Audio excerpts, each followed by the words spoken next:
প্রথম দিয়া একটা না দুইটা না 15 থেকে 21টা হাদিস লেখা। আল্লাহ হাবিব সাল্লাল্লাহু আলাইহি ওয়াসাল্লামের কাছে যখন খাতুনে জান্নাতে প্রশ্ন করলেন, আব্বা আপনি আল্লাহর দরবারে বলেন না? আমার নবী কান্না আরো বাড়াইয়া দিলেন। নবীজি আপনি কেন এভাবে কান্না করতেছেন? আমার নবী কয়, ফাতেমা আমি কেন কান্না করি জানো? কারণ ইমাম হুসাইন কারবালার ময়দানে নামাজ পড়বে 2 রাকাত, ওই ইয়াজিদের দলেরা তারা 2 রাকাত নামাজ পড়তে দিবে না। নবী গো কেন কেন বলে, মানুষ 2 রাকাত নামাজে সেজদা দেয় 4টা, কিন্তু আমার হুসাইন সেজদা দিব 3টা। আপনি জান্নাত ফাতেমা কই আব্বা,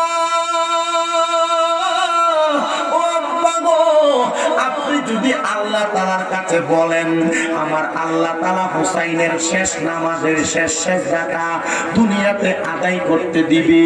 আমার নবী চোখের পানিও ফালায়, মুখের মধ্যে মুস্কি হাসিও। ইয়া রাসূলুল্লাহ কেন আপনি মুখে মুস্কি হাসি চোখে পানি দেখা যায়? নবী আমার কয়, ফাতেমা আল্লাহ তাআলার ঘোষণা, আমার ইমাম হুসাইনের বাকি একটা সেজদা আমি আল্লাহ আমার আল্লাহ তাআলার কুদরতি কদমে দিবে।